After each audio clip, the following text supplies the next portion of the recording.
Thank you. Welcome, everyone. It's a real pleasure, Federico and Ivo, to be moderating this panel and introducing this topic at Aapresid with an agenda that's quite consistent with these topics. Today, we will talk about Agtech Facilitators as a key to take innovation closer to farmers. We just attended the Agtech Network launching that showed the need to connect those two worlds, as you will explain now. But the Agtech Facilitator role is important. We'll see many questions about it. I'd like to start with a question for each of you. This should be an informal discussion. There will be time for questions and answers too. Let's take advantage of this opportunity. Fede, I'd like to start with you. Who is the Agtech Facilitator? What is the Agtech Facilitator role? Thank you for your question. Thank you for having me here on behalf of IICA. I'd also like to thank the audience for being here. On the last session, I hope it will be worthwhile so that you will not leave the session thinking, why did I stay here? I'll try to be concrete. Let's talk about the Agtech Facilitator, a new role that is part of a new ecosystem within the framework of the digital transformation. Agtech Facilitator is a solution to a problem, but which is a problem? Quite roughly, I would say that the problem is low transit problem, technological constipation. There are many technologies, more than what we need, but there is slow adoption. At IICA, work with 34 countries from Argentina to Canada, all the way through the Caribbean. I work with middle-sized, big, small farmers, and very small farmers. And the common factor is that in all cases, the use of digital technologies available for the different segments is still quite low. For a small farmer in Colombia, maybe WhatsApp is becoming digital. For the large Mato Grosso farmers, becoming digital is something much more sophisticated, with more complex technologies. And in all cases, very little digital technology is being used. The technological facilitator should be the laxative in this example. We can then see how this laxative would work. I know it's not nice to hear these terms, but it may help you remember. Double-clicking on this, I think we could think of two levels. A facilitator who can make sure that the solutions are solutions to real problems and contexts, something that's quite at the beginning of the technology development chain. And a facilitator can also help people to implement a new technology so that it will be used more massively. We can get into these two topics more in detail later.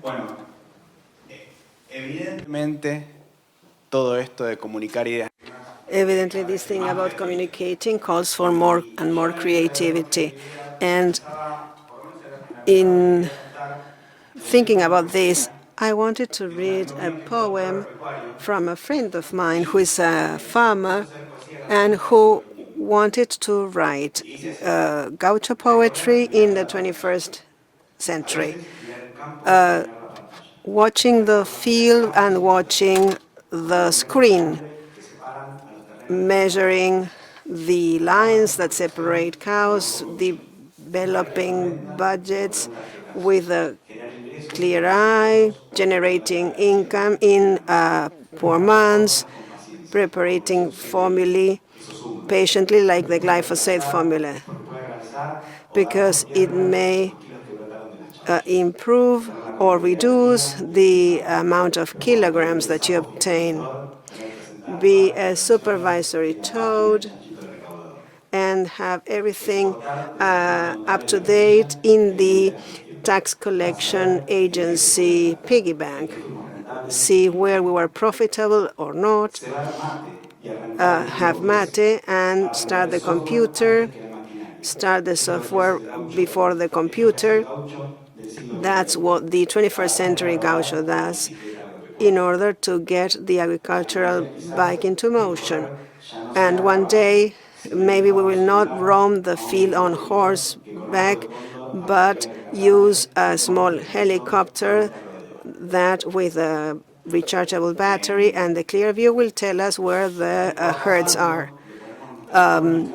Time goes by, we give our imprint to new activities called for by new technologies.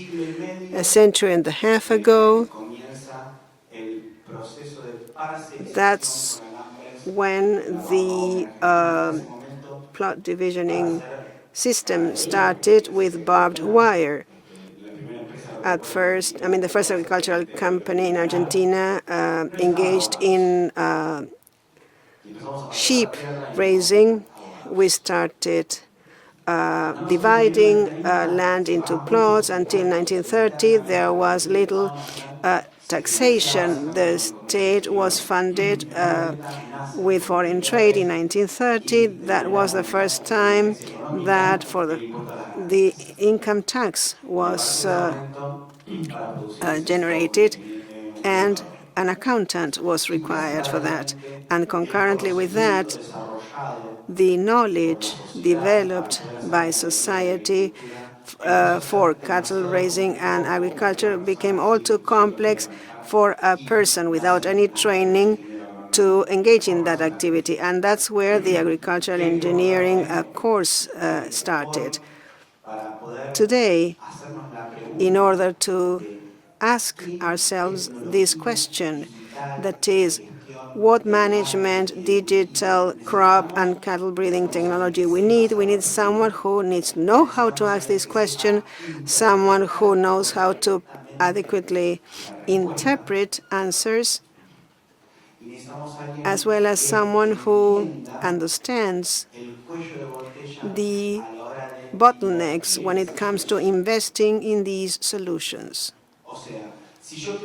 That is, if I want to develop a solution for someone, I have to ask a good question. If I want to adopt the solution, I need to interpret the answer. And then if I want to obtain funding to implement that solution, I need to explain an investor what this is about. And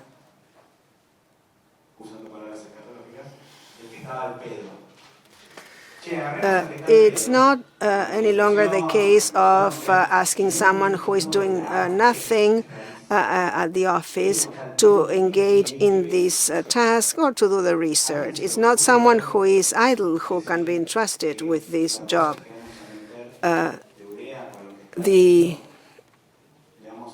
We won't entrust the decision of how much urea to use, given the price of urea. We cannot entrust this decision to someone who's idle. Interpretation of this data, the decision, cannot rest with someone who's idle, who has nothing else best to do.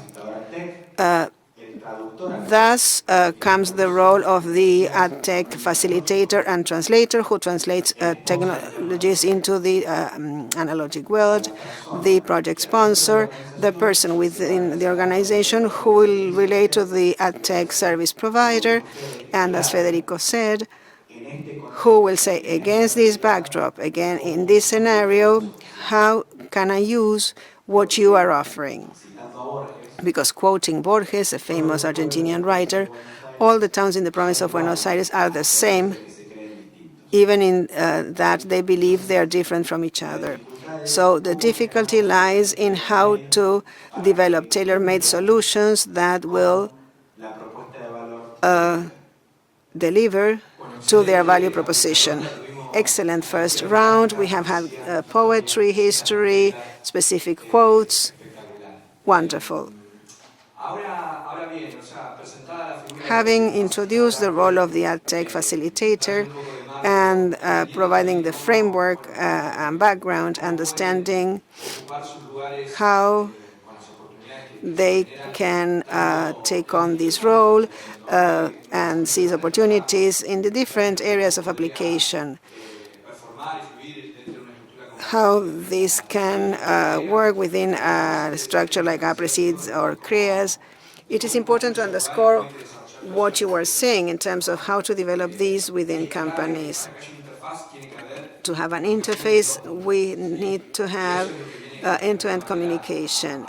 And that's what this Agtech Facilitator comes to solve. In your opinion, I would like you now to tell me who you are thinking of to take on this role that will be very much demanded in companies and organizations, and double-click on that. Focus on the diagnosis of whether we do have these people available or if they need to undertake some training and gain experience before that. Rethinking my analogies,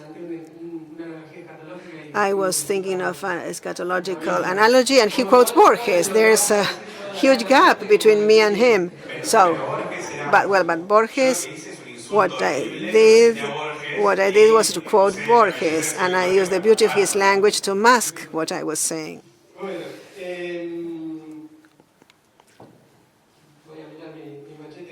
Let me look at my notes. To put my answer in context, I would say the following. Agriculture has gone through various transformations from the Green Revolution. I mean, for thousands of years, there wasn't much change in agriculture.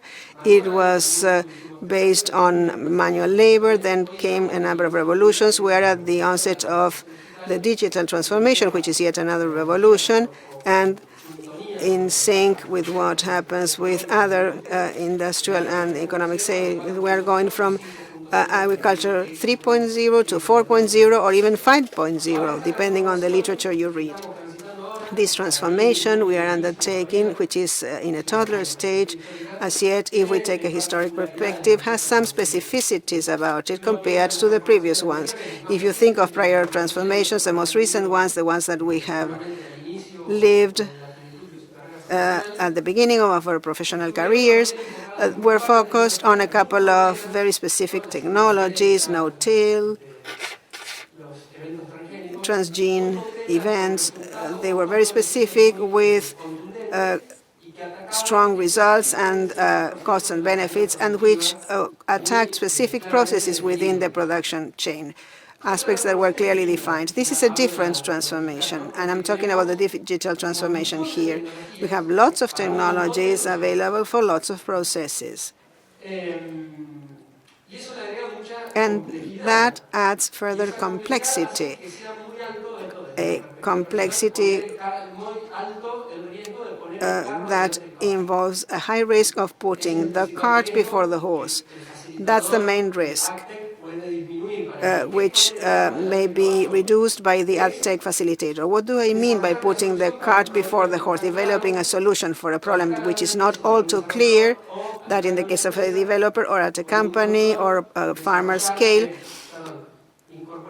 incorporating a technology for a process that will not make a difference to me.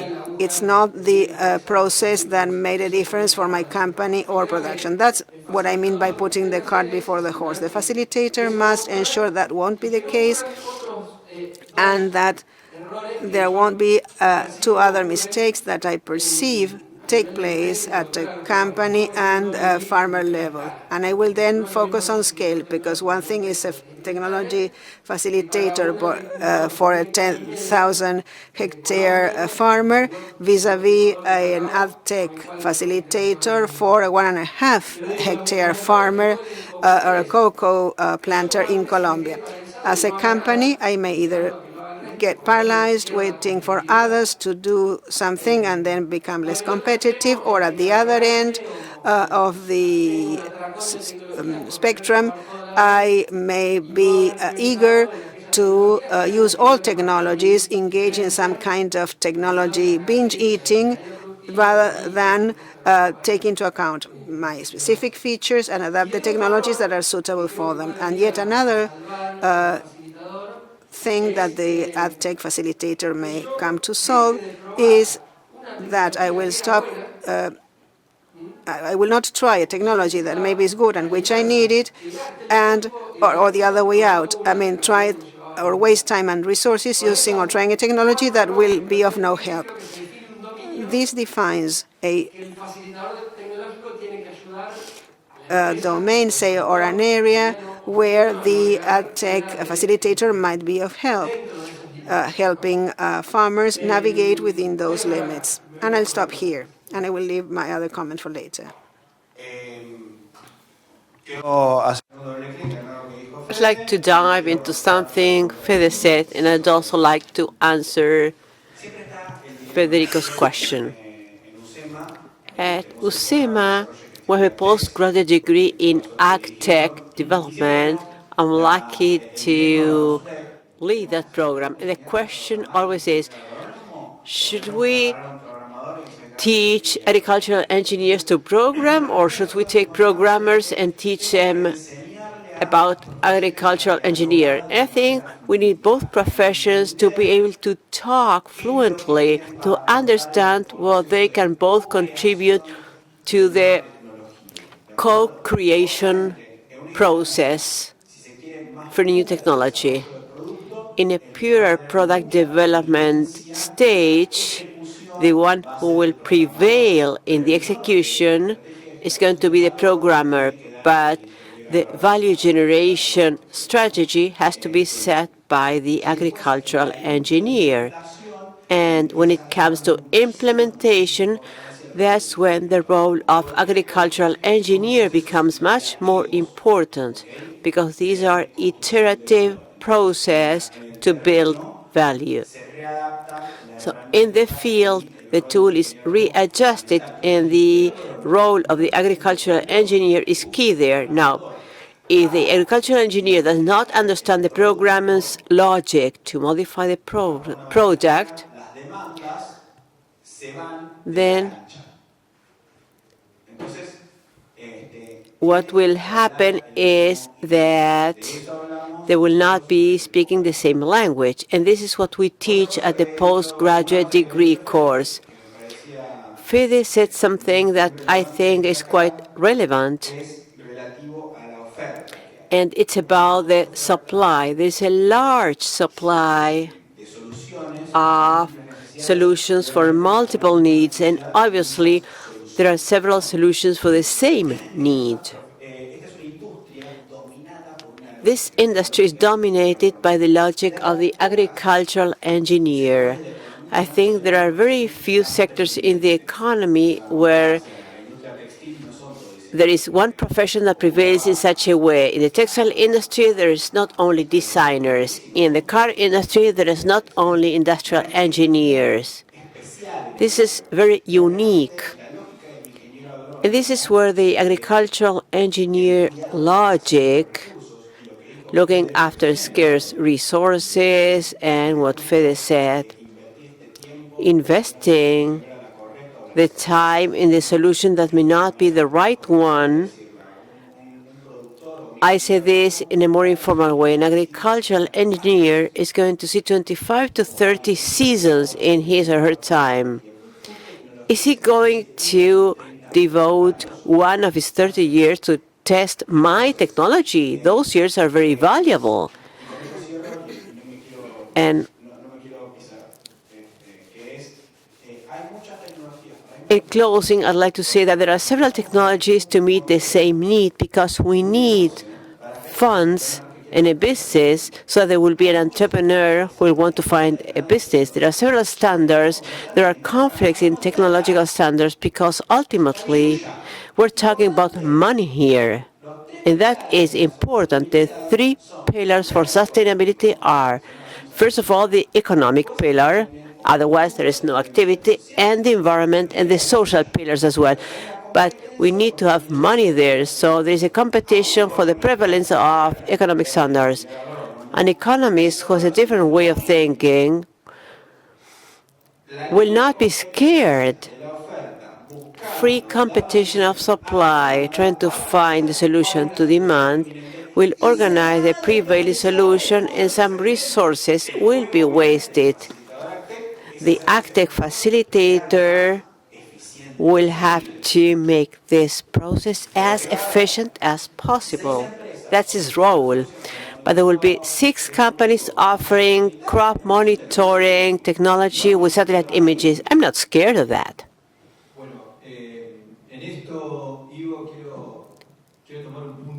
I'd like to go back to an idea that I think is super interesting. Today we were saying that we have to make things easier, and the Agtech facilitator should make things easier. But then it's a startups, competitiveness, and how open farmers are to work with these new players in the sector, which are startups and facilitators. But as a system, we cannot but create a platform that will be able to link them with no frictions. I think this is where we have to work. This is what we have to do. I know there are several suggestions and proposals. I know you're both working in your own fields on the development of this role. We are introducing the facilitator as an emerging role. We need integration of agriculture and industry and agriculture. So what are the opportunities you see? I see many young people here. What opportunities do you see in developing your career to meet that role? Well, the key role of agricultural engineers in our industry, agriculture, food, or cattle breeding industry, is quite clear. Historically, agricultural engineers have driven new technologies. I don't think that will change. I think we need other skills to fill that facilitator role. Agronomists are the ones who can play the role of facilitators at the micro level. As Ivo said, we need someone who can understand the logic of technology, the basic language of technology developers, and the basic process of technology development to be able to interact. In the previous panel, we said that unlike the previous technological revolution, where there was a whole technological process and then they offer that technology to you, now we have the possibility to co-develop technology from very early stages, even before starting development, when we're still thinking of what kind of technology should be developed. This leads to a better focus on real problems, real context. Sometimes the agricultural engineer plays a very important role in the development and the implementation of the everyday activities. But eventually, we need institutions for this to happen. Be more efficient, less efficient, but having institutions organized as a society, even in topics such as so technical as this one. And I'm talking about the network as a way to institutionalize this process of co-development, validation, and testing of technologies. I know I'm beating about the bush, but I'll go back to the topic. The facilitator needs to know about agricultural companies, about technological companies. They need to be able to talk to developers. I think graduate degrees are not including this yet. but there is an informal context that is starting to provide tools and platforms for this to happen. Research institutes, INTA, and don't mean only the Argentinian INTA. I work with almost all INTAs in Latin America and the Caribbean. They have also realized that they had to rethink their role as technological facilitators and developers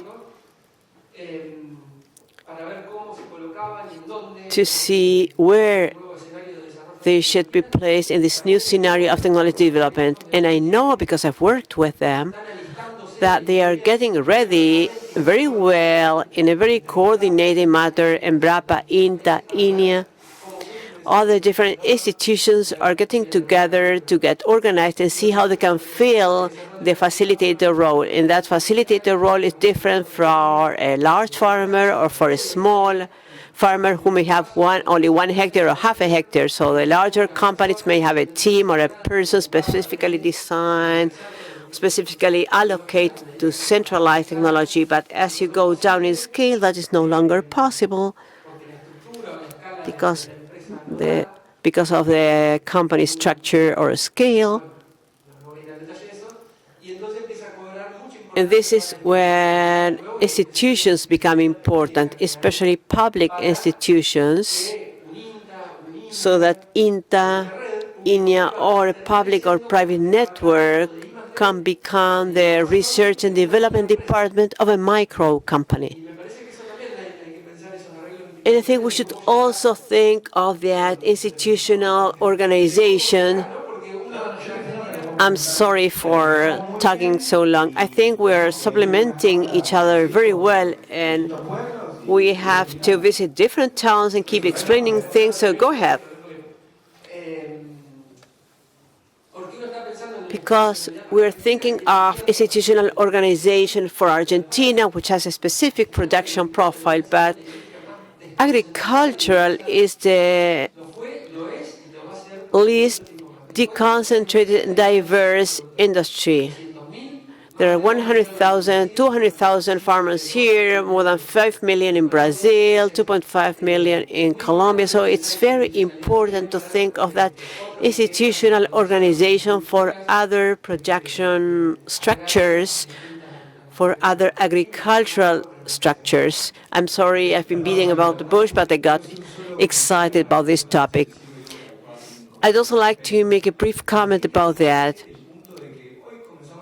Today we started talking about the role of the Agtech facilitator, a role, a position, a person, but the institutions and companies can also be Agtech facilitators. So it's so interesting to see that this message can be communicated, and this is what Aapresid is doing here at this Congress, because we're introducing this role. And this is very important for decision makers at companies. So we need a systematic approach, otherwise there will be conflicts inside. It's your turn now. Both of you were talking, and I was thinking that when you are above 40, you get to the 40 years old crisis, and you start seeing what to do with your time. You start seeing life as a series of stages within this whole idea of why are we born, why do we die. This revolution, this technology revolution,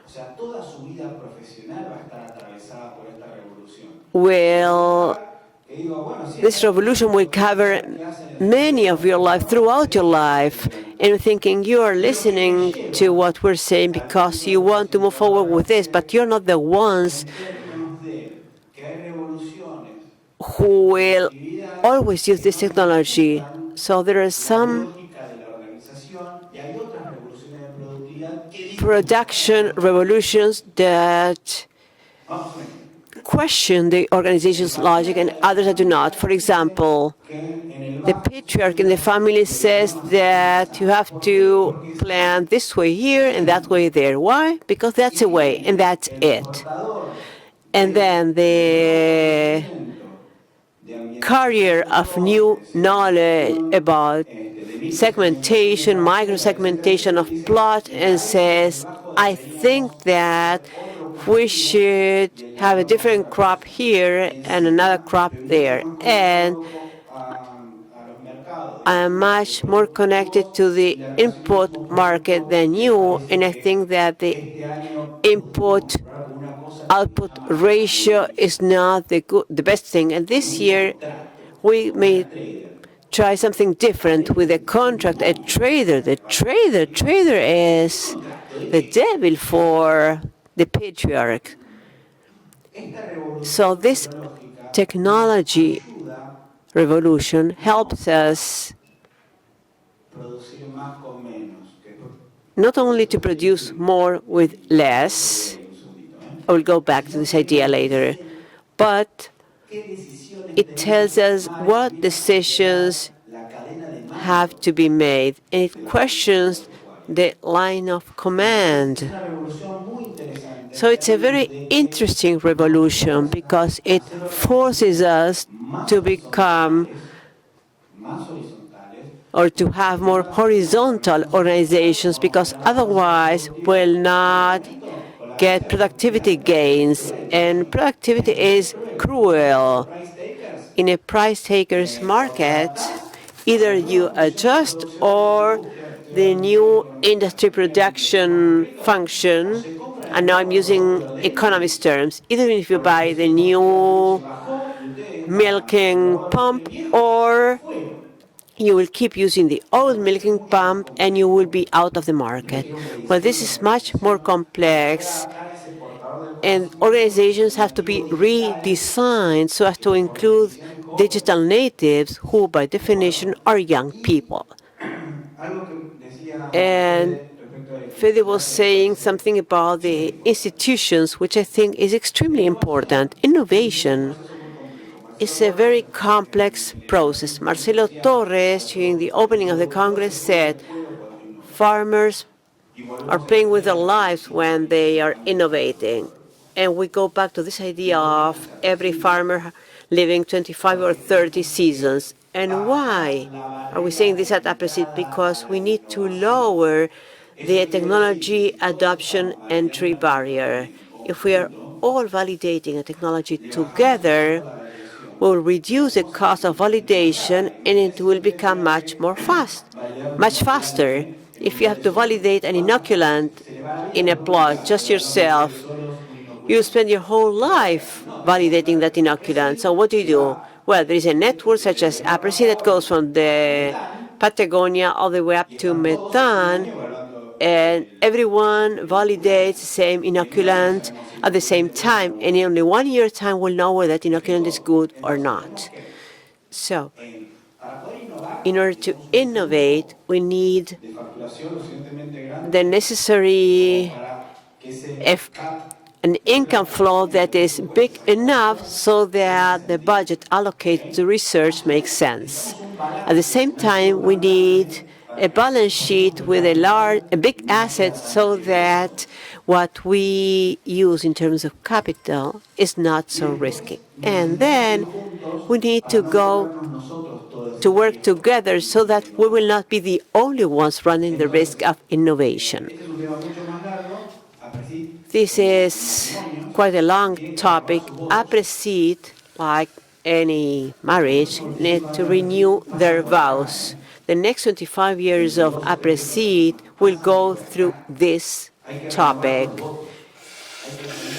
We have to renew our vows, understand why we got married. I hope we'll not have any withholdings, and we will use a whole seeding package, not only no-till. That's great. We all want to have one last pass. We all want that. But if we want to have to really reap the fruit of no-till, then we have to move forward. Aapresid will have to have new missions. Excellent message. I think we have already been describing the context that led to the creation of the Agtech role 30 years ago. We were talking about the no-till revolution. Now we understand that we're going through the Agtech revolution, and we are seeing how we can adjust to this revolution. And the contribution here is showing this role as a concrete possibility. We have to stop complaining and start making technologies work for us. The potential has already been proven, but if we do not make the most out of it, then real innovations will be useless. Well, now I will give each of you 1 minute to close, to give us your conclusions, and then we will have some time for questions and answers. I don't know if it is a conclusion, rather, add a couple of things that I did not mention. If we think of the typical company found in extensive farming in Argentina, the role of the Agtech coordinator should be entrusted to one person rather than to a team.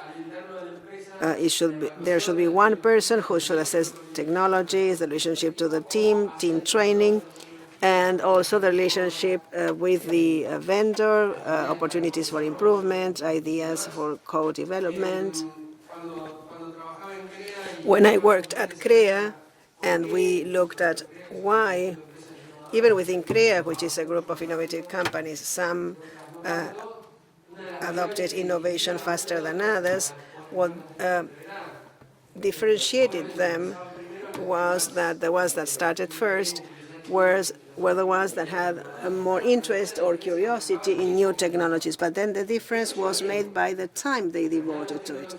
This takes time, scanning technologies, assessing them, identifying priorities. For each process I may think of, there are 3 or 4 offers. I need to determine which is best. Not only thinking of the present, trying to project which will survive so that I do not get stuck with one technology that maybe does not survive or integrates with others. And I wanted to underscore as well the role of the startup technical service. Lachman is an economist whom we work with and who focuses on innovation, and we have been discussing digitization cases through startups that have been using technologies for a while. We talked to them to see what hurdles they had, how they overcame them, and in all success stories, support and follow-up from the startup technical support was of the essence. Of course, this involves a cost for them, but eventually it pays back.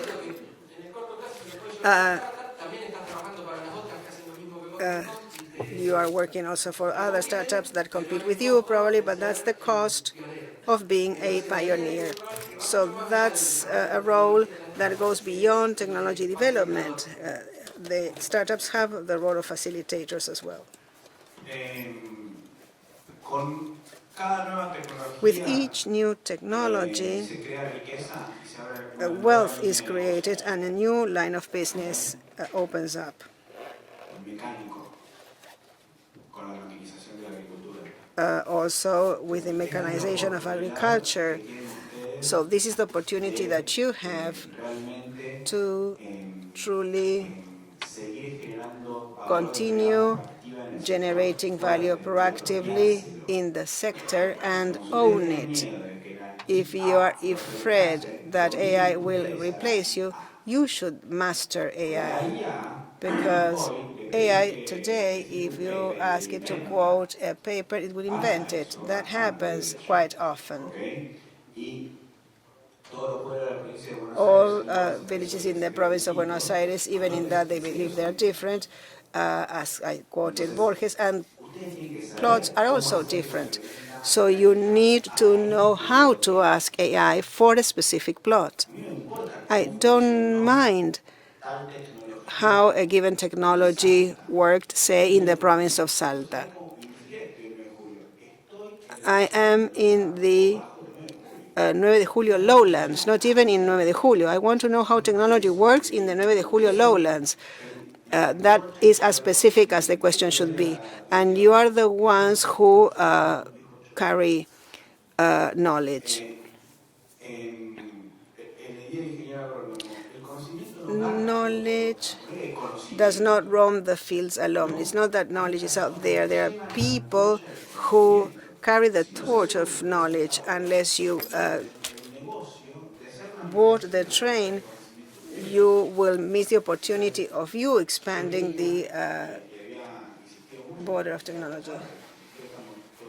We all agree that it's the way in which we add value in a world that is becoming automated and fully reliant on machines and algorithms. How interesting to think of the Agtech Facilitator, how it can contribute value to the process, understanding there's plenty of room for work, is also especially thinking of the pain points in technology adoption and what Ivo also said. We might continue discussing this. The role of the Agtech Facilitator is under development, so we assimilate every new idea that comes up. But I would like to open now the panel for questions, because there's room for that. So if there's anyone who's interested, please raise your hand. Please wait for the mic.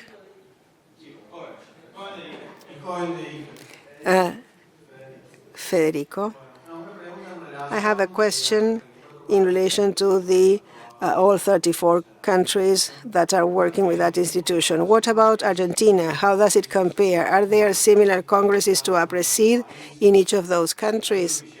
Is there anyone who is at the lead? Are we lagging behind? What comparison can you make? Well, regarding what we are discussing, that is technology development and innovation in general, and in particular Agtech and digitization, Argentina is at the lead, clearly. From Mexico downwards, it is a leader. Let's leave North America aside for a while.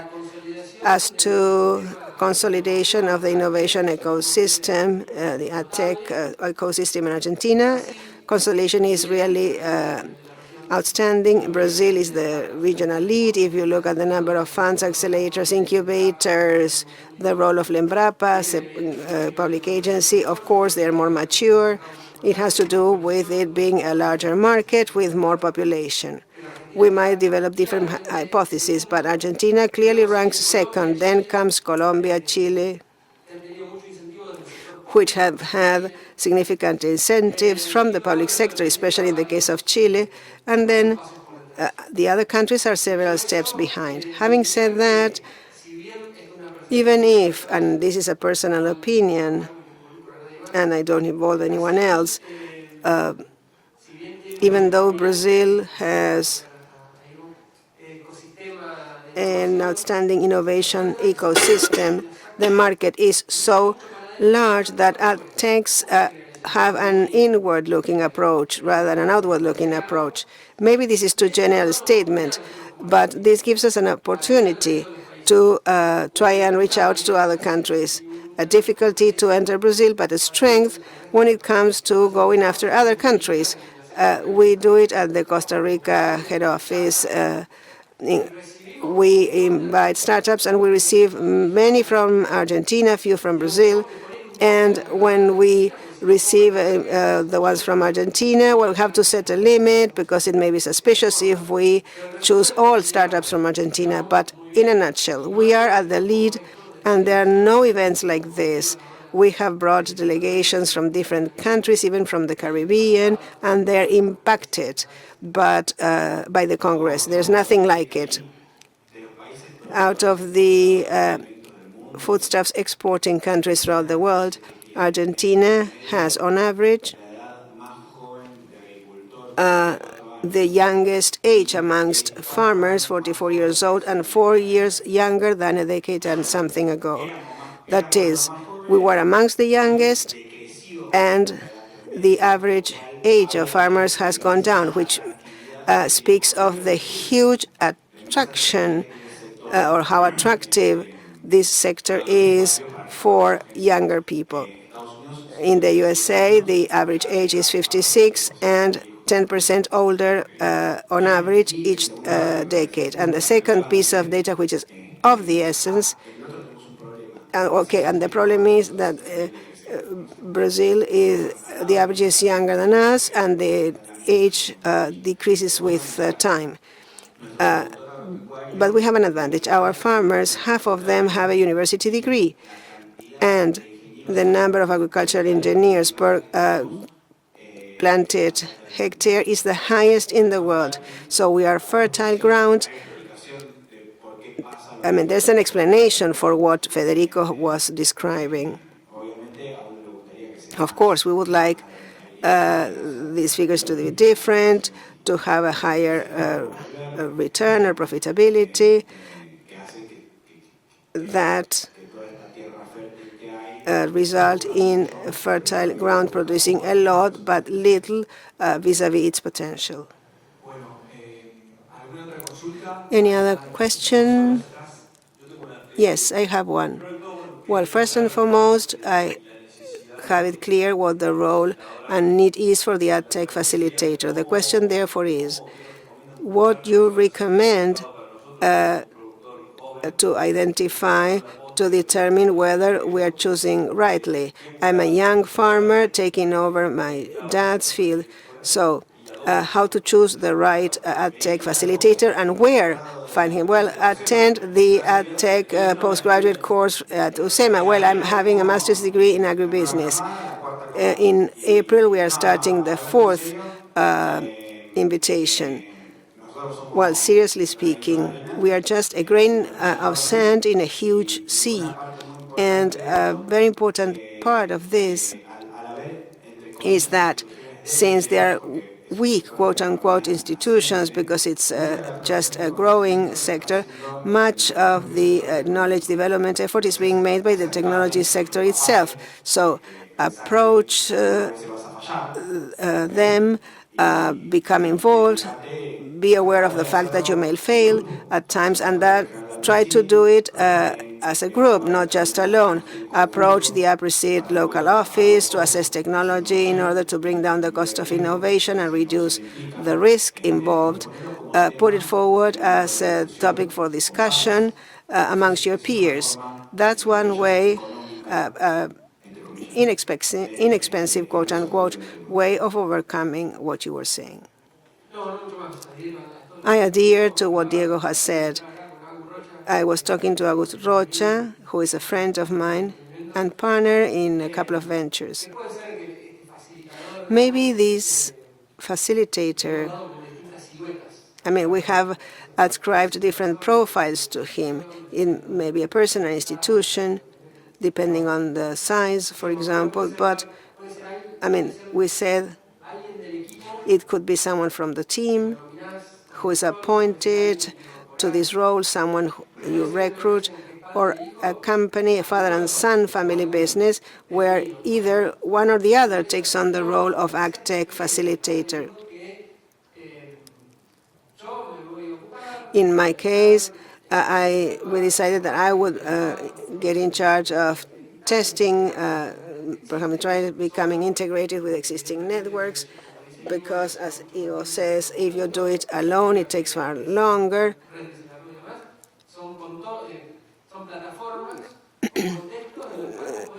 You may accelerate your learning process through different contexts or in different platforms. You may pay a membership, and the best you can do is learn fast.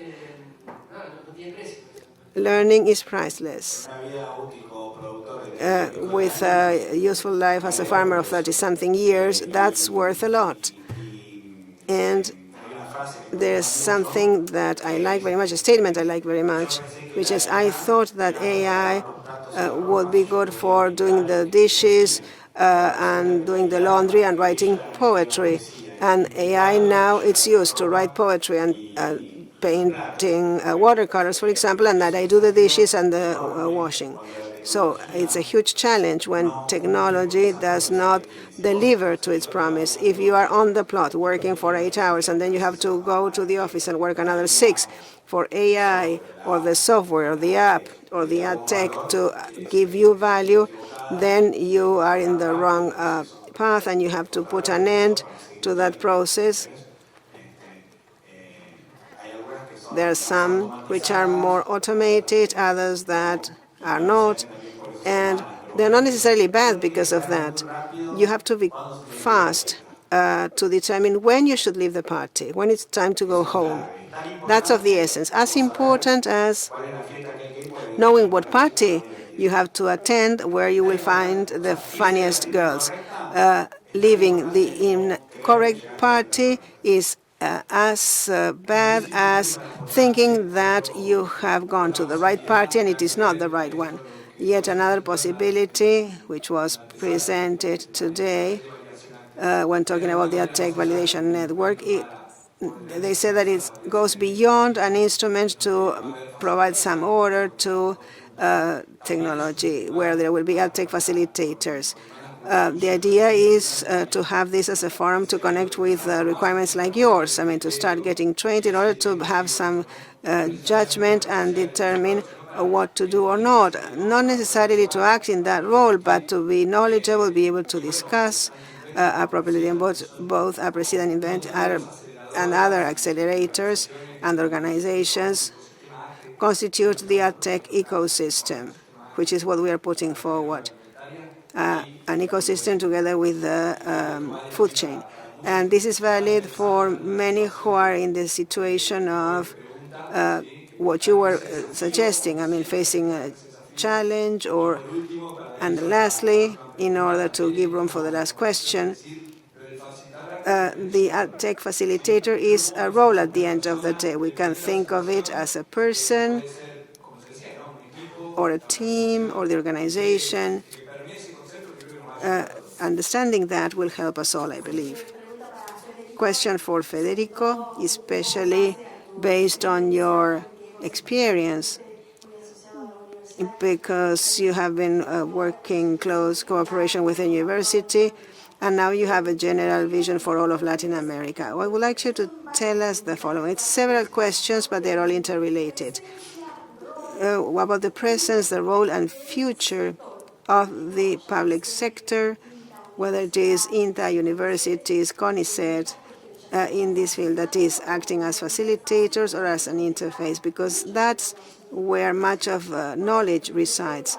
I was wondering, when you mentioned about these invitations to startups, what's the percentage of groups with public-private participation, whether it's demand or not, and interest or not in these invitations? And then your experience, how do you manage intellectual property? Because probably these options, these startups, we find them more associated to entrepreneurs or to the private sector, and to the public sector to a much lesser extent. There may be some exceptions to the rule, CONICET, other organizations that are planning to do so, but I would like to know your vision, Federico, or your response to these three questions, namely, how, where we are standing, what are roles, what is the presence of public-private activity, and as you said, this is we are in the toddler stage in terms of the new technologies and roles. Well, pleasure to see you here. My modest approach is the following. He's not modest. First, the visible face of what is going on are startups. They are in fashion. I am a startup founder, but I'm trying to be objective here. They are the visible face of a super complex ecosystem that involves not only the private sector, which plays an active role in this technology transformation, but also the public sector, for two reasons. I do believe that especially national research institutes and outreach institutes that work together here, they run separately in other countries, have played an irreplaceable role in formal transformation processes. And they are somehow evolving, thinking how to change their role to adapt to this new transformation. And there are two things which are essential to me in this public-private interaction and the role of the private-public sector. The majority of digital technologies available, as well as biological ones, are built on some digital public asset. Many are based on satellite images, on GPS systems, climate-related data, soil data, assets that at a time were developed and generated by the public sector and that will continue to be developed by the public sector, because the scale of them is not one that the private sector may afford. I don't know if the analogy will serve my purpose, but it's like a Petri dish where you have a substrate. The substrate is the digital public assets. Microorganisms are the startups. What they do is end up processing that substrate, digital public assets that are digital, by the way, that did not reach their destination, the user, because that's not been and is not necessarily the role of these public institutions. As a function of what I have been working on recently, including in Argentina, with which we have a tight relationship, this role of facilitator, to use the term being used here today, I mean using or contributing to co-development, contributing to relating startups to farmers, contributing to performing a critical assessment of technologies and their impact. And not speaking of Argentina alone here, that this is what I witness elsewhere. Institutes have a significant share of trust amongst the audience in general, which is necessary to screen technologies, a screening which is necessary in an overwhelming sea of technology or technology options. So much is built on public assets, I would say digital public assets, and much of the screening that has to be done should be in the hands of neutral organizations, organizations that are objective and which are trusted by the different players throughout the chain. And in ending, it's public-private is more easily said than done.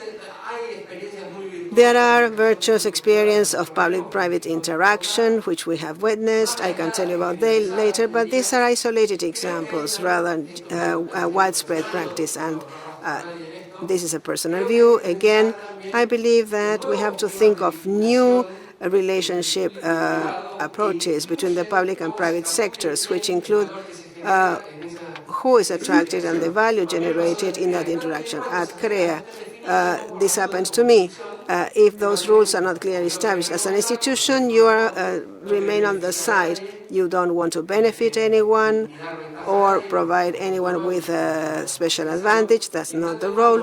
And to the extent you do not have institutional rules in place that define how to achieve that public-private interaction appropriately, it will still be difficult. Then there's red tape, in the institutions, something that we might discuss later, but let me stop here. Ivo, what's your approach and the challenges that you should perform the closing? En 1913, la fábrica de Ford. In 1913, the first Ford plant, in only 8 years, had produced 15 million cars. And the U.S. population was 98 million inhabitants, so they had produced 15% of the cars in the U.S. This makes me think of several things, but I will share one with you. The scale, in the case of equipment, is determining for competition entry. Let's fast forward to 2025 Agtechs. Entry barriers are very low, and the hardware, the lower the barrier. As a result of that, organizations that are agile and consequently small are the ones that develop innovation the fastest. I am responsible and accountable for what I say. For innovation to be innovation, it's got to be the first. It seems obvious, but with wheat, HB4, people did not realize this. And people ask me, what about technology HB4? Well, I don't know. It's 15 years old. It's got to be within the variety, but 15 years have gone by. That cannot be denied. So this is a process led by small companies. Actually, the big companies eventually buy those smaller companies to absorb the technology. And when they get into the logic of big corporation, innovation becomes slower. That's when others win. In the U.S., it's fascinating to see this. If you take a look at the 10 richest persons over the last years, over the past 10 years, they are no longer the same ones, except for Walmart family. So these technologies have to be pushed by these science organizations. And then there is something that's very much related to the idiosyncrasy, to the way of being of companies, scientists and entrepreneurs. Scientists need at least 25 samples, while business people need just one sample, because they are the ones who will set the slope for that sample. So the enemy of what's perfect, what's possible, a type of innovation, is not so easy to reconcile. There are different logics there. Having said this, there is a lot of knowledge. There is no entry barrier. Actually, in economy, it's a public good because there's no exclusion in consumption. He and I can consume the same knowledge from the same book, and there is no marginal production cost as I produce more knowledge. And Agtech help you to communicate that base knowledge generated by public organizations. I have lots of examples. I'm also an investor in Agtech, so I'm going to quote mine because I want you to use it so that my shares will be worth more. It's called Aapresid. And one of the developments was to use an algorithm for variable nitrogen fertilization in wheat. And the algorithm, the variables that have to be considered to decide whether to use more or less nitrogen, was a development by INTA, and they had it compete with other algorithms from other universities, and farmers can choose their own algorithm. So there is a potential synergy there.